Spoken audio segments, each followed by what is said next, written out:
영원히 있는 곳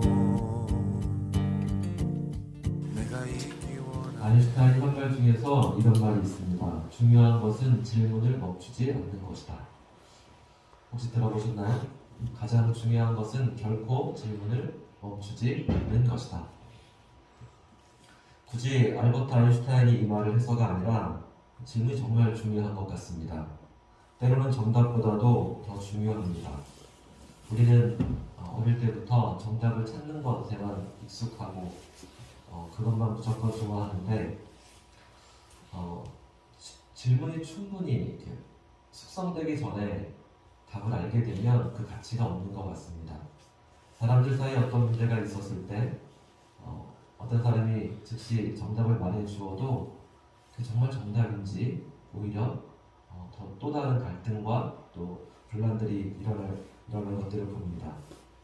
서로가 충분히 질문하고 또 소통하면서 어떤 결론에 이르게 되면 정말 의미 있는 해답이 됩니다. 그래서 정답보다 질문이 중요하다라는 것 같습니다.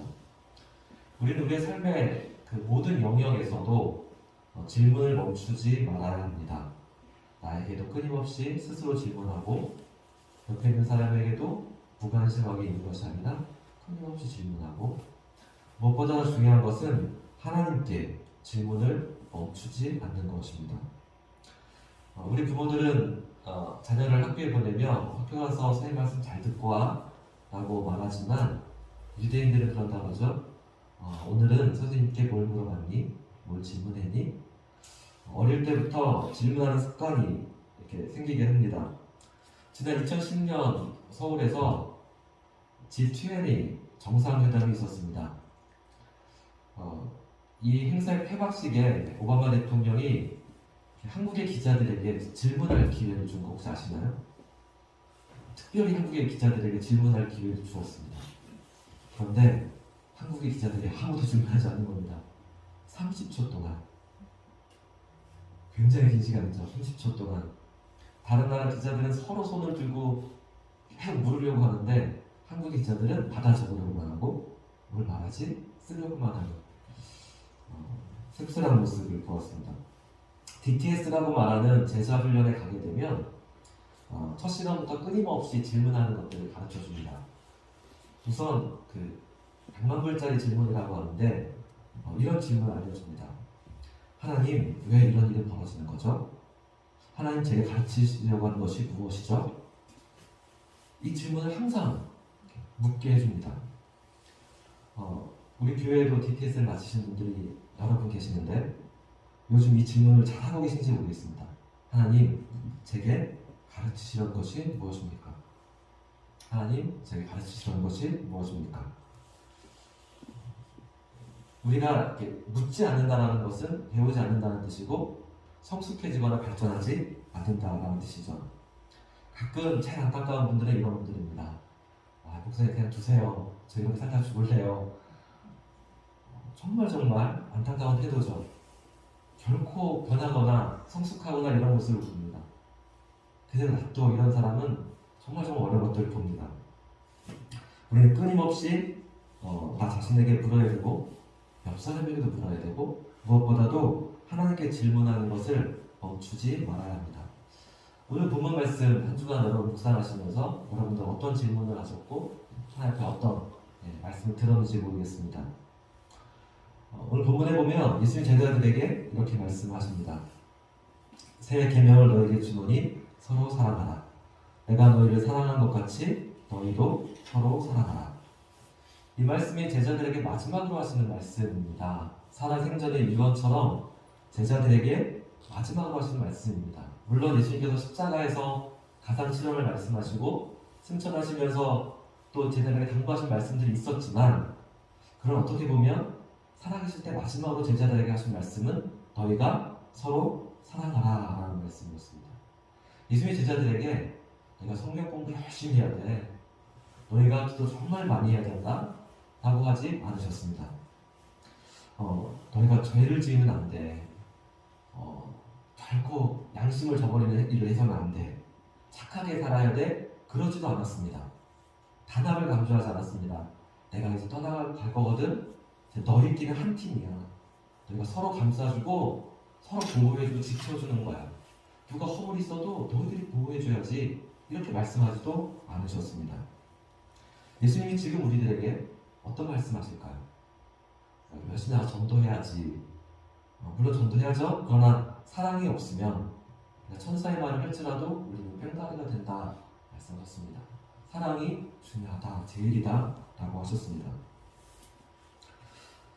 그리고 예수님은 사랑이 무엇인지를 쉽게 이해하도록 이렇게 덧붙이셨습니다. 내가 너희를 사랑하는 것 같이 너희도 서로 사랑하라. 우리에게 예수님이 기준이고 예수님이 모범입니다. 예수님 우리를 사랑하는 것처럼 우리가 서로 사랑해야 합니다. 그렇다면 예수님께서 우리를 어떻게 사랑하고 계실까요? 예수님은 영원 전부터 사랑 그 자체셨고 이 땅에 오신 것도 사랑이셨지만 특별하게 예수님이 마지막 순간에 사랑이 무엇인지를 가장 드라마틱하게 예수님이 보여주셨습니다. 13장 1절 말씀인데 유월절 전에 예수께서 자기가 세상을 떠나 아버지께로 돌아갈 때가 이른 줄 아시고 세상에 있는 자기 사람들을 사랑하시되 끝까지 사랑하시니라. 예수님은 끝까지 사랑하셨습니다. 끝까지. 그런데 그 한없는 사랑을 받고 있던 제자들 중에 가롯 유다가 예수님을 배반하겠다고 떠나갔습니다. 예수님을 죽이려는 사람들에게 돈을 받고 예수님을 팔아먹겠다고 뛰쳐나갔습니다. 세상에서 가장 슬픈 일이 있다면, 가장 가슴 아픈 일이 있다면 사랑하는 사람과 헤어지는 일입니다. 사랑이 클수록 이별이나 사별의 아픔은 더 크기 마련입니다. 그런데 예수님은 가룟 유다를 끝까지 사랑하고 계셨습니다. 그렇기 때문에 예수님의 가슴은 무너져 내리며 한없이 아팠을 겁니다. 그 어떤 시련이 이보다 더 아팠을까요? 만약 저였다면 아마 욕을 한 바가지 해줬을 것 같습니다. 야, 이 배은망덕한 녀석아, 내가 나를 돈 몇 푼에 파냐? 너한테 내가 그거밖에 안 되냐? 이렇게 욕을 해줘도 부족한데 예수님 아무런 말씀도 하지 않으시고 오히려 허리를 숙여 허리에 수건을 동이시고 대야에 물을 받아다가 제자들 발 앞에 꿇어 앉으셨습니다. 베드로의 발을 붙잡고 당신의 거룩한 손으로 베드로의 발을 씻기려고 하자 베드로가 놀라며 사양했습니다. 주님, 어떻게 제 발을 씻기시고 갑니까? 베드로야, 정말 좋은 질문한 거야. 내가 지금은 알지 못하겠지만 나중에 반드시 알게 될 거야. 아니요 주님, 절대로 제 발을 씻을 수 없어요. 그건 노예가 하는 일이잖아요. 그것도 가장 하찮은 비천한 노예가 하는 일이잖아요. 주님이 왜 그런 일 하세요? 그랬더니 예수님께서 이렇게 말씀하십니다. 내가 너를 씻어주지 아니하면 내가 나와 아무 상관이 없단다. 이 말이 무슨 뜻일까요? 내가 너와 아무 상관이 없단다. 영어 설명이 되게 쉽거든요. 모르는 단어 하나도 없으실 거예요. Unless I wash you, you have no part with me 라고 되어 있습니다. 넌 나랑 아무 상관없어. 넌 나랑 아무 상관없어. 예수님 조금 전에 배신을 당하셨거든요. 그 마음의 상처가 부글부글 할 것 같은데 예수님 하나도 상처를 받지 않으세요. 그 비결이 무엇일까요? 오히려 예수님은 노예가 하는 일을 당신이 하겠다고 무릎을 꿇었습니다. 그리고 이렇게 발을 씻는 섬김이 예수님과 제자들 사이에 관계의 필수적인 요소라고, 그게 없으면 너는 나와 아무 상관이 없어 라고 하십니다. 우린 사람들과 여러 가지로 관계를 맺습니다. 혈연 관계가 있죠. 가족이나 친척은 혈연으로 맺어진 관계입니다. 학연이나 지연의 관계도 있습니다. 아마 대부분의 현대사회의 관계는 돈 때문에 맺어지는 것 같습니다. 사람과 사람 사이에 돈이 있습니다. 그런데 예수님은 예수님과 우리들 사이에 섬김이 반드시 있어야 된다는 것입니다. 이것이 없으면 너랑 내가 아무 관계가 없어 라고 말씀하시는 겁니다. 섬김이 뭐냐 하면 서로의 필요를 채워주고 약점을 보완해주는 것입니다. 실수나 허물을 씻어주는 것입니다. 용서해주는 것이죠. 잘못이 없으면 섬길 이유가 없습니다. 잘못이 있기 때문에 섬김이 있는 것이죠. 그리고 그것이 관계의 핵심이다라고 하셨습니다. 이러한 사랑의 섬김이 없다면 너와 나랑 아무런 상관이 없어. 예수님과 제자들 사이에 이 섬김이 핵심인 것처럼 제자들 사이에도 사랑과 섬김이 핵심이라고 말씀하셨습니다. 35절에 보면 너희가 서로 사랑하면 이로써 모든 사람이 너희가 내 제자인 줄 알리라 라고 하셨습니다. 예수님은 제자들의 발을 씻어주면서 너희가 이렇게 하기 위해서 내가 본을 보였다 라고 하셨습니다. 섬김의 본을 보이신 이유는 그 DNA를 제자들에게 심어주기 위한 것입니다. 이로써 너희가 내 제자인 줄 알리라. 제자됨의 표시, 가장 중요한 DNA의 핵심이 뭐냐면 서로 섬기는 것이죠. 그래서 우리가 누군가의 실수나 부족함을 보게 된다면 그것 때문에 화를 내고 그것 때문에 싸우고 그러면 안 됩니다. 저 사람이 잘못한 거야. 나는 제 꼴도 보기 싫어. 지난번에 쟤 때문에 얼마나 내가 섭섭했는지 몰라. 그러지 말아야 합니다. 오히려 그때가 나의 섬김이 필요한 순간입니다. 섬김의 마음이 있으면 상처를 받지 않습니다. 사랑은 모든 허물을 덮는다라고 하셨습니다. 예수님이 배반을 당하셨을 때 아프지 않았던 비결이 있다면 주님 마음 안에 섬김이 있었기 때문에 그렇습니다. 사랑과 섬김이 없었다면 우리 별것도 아닌 것을 서운하고 상처를 받고 쓴뿌리가 생기고 그렇습니다. 지난 주일에 우리 용인서지방 지방회가 은혜 가운데 참 잘 맞춰졌습니다. 지방회가 끝이 나고 제가 회계를 맡고 있어서 몇 가지 공지할 사항이 있었습니다. 이런 경우에 예전에는 각 교회에 이제 공문을 이렇게 보냈지만 요즘에는 목사님들끼리 밴드가 지방 밴드가 있어서 거기에 이제 글을 다 올리면 다 끝이 납니다. 그래서 제가 지방 밴드에 들어가서 글을 쓰려고 하는데 이상하게 글을 쓰는 게 찾아도 보이지 않는 겁니다. 제가 전에도 필요할 때는 이렇게 그냥 공지로 지난해도 계속 올리고 그랬었는데 엊그제인데 이거 아무리 찾아도 이거 어떻게 글을 써야 되지? 그래서 곰곰이 생각해보니까 누군가 저의 글쓰기 권한을 없애버린 겁니다. 왜 이런 일이 벌어졌을까요? 올 초에 작은 해프닝이 하나 있었습니다. 작년에 우리 지방의 한 교회가 문제가 있었는데 그것을 풀어가는 과정에서 목사님들 사이에 입장 차이가 있었던 겁니다. 많은 분들 아니고 두세 명이 이것 때문에 약간 좀 어려워졌습니다. 근데 그 중에 한 분이 자신의 입장에서 이 지방 밴드에다가 글을 올렸던 거죠. 근데 이제 다른 분이 볼 때 굉장히 어색했던 겁니다. 그래서 운영자가 그걸 지워버렸습니다.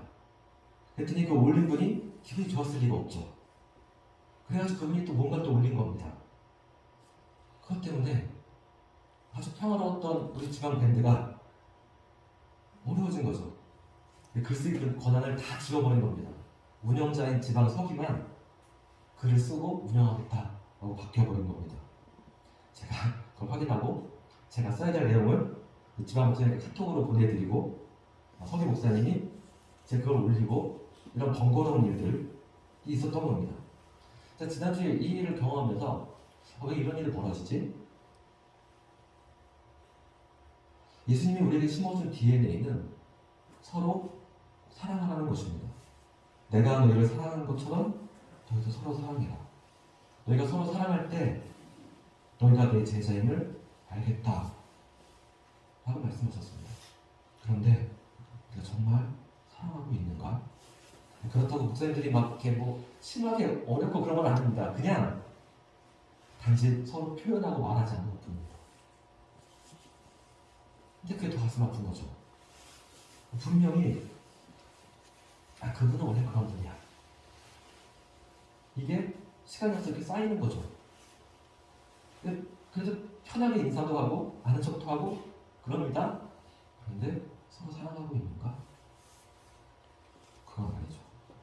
지난주 이 말씀 묵상하면서 굉장히 가슴 아프게 느껴졌습니다. 아내가 저한테 목사님들 이야기 예방하고 들지 말라고 했는데 이게 정한 얘기이기 때문에 우리가 예수님 말씀에서 얼마나 벗어나 있는가, 저는 이 마음을 나누고 싶습니다. 여러분의 가정은 어떠신가요? 서로 사랑하고 있나요? 예수님 우리를 사랑한 것 같이 서로 사랑하고 있나요? 우리 교회는요? 그리고 예수님의 제자로서의 DNA, 서로 사랑하고 섬기는 것이 있나요?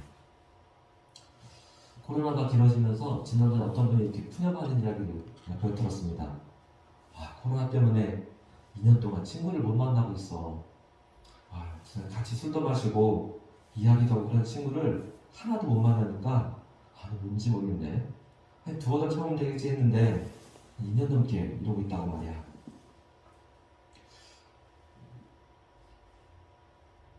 우리도 제일 아쉬운 것이 있다면 서로 밥도 먹고 편하게 이야기도 하고 서로 물어볼 게 되게 많은데, 궁금한 게 되게 많은데, 그런데 그런 시간이 없는 거죠. 우리가 아쉬운 대로 짧게 커피를 마시고 또 교제도 하고 이러고 있지만 더 많이 이야기하고 더 많이 물어보고 그러면서 서로 사랑하고 예수님의 제자의 삶을 살아갈 수 있기를 원해요. 두 가지 질문해야 됩니다. 예수님이라면 과연 어떻게 하셨을까? 주님, 제 가르치시려고 하는 것이 무엇입니까? 우리 삶에는 끊임없이 묻고 말씀을 보면서도 주님, 이걸 통해 나에게 말씀하신 것이 무엇입니까? 나에게 가르치시는 것이 무엇입니까? 예수님이라면 어떻게 하셨습니까? 묻는 것이죠. 하나님의 성품에 참여하는 우리 모두가 되기를 간절히 원합니다. 기도하시겠습니다.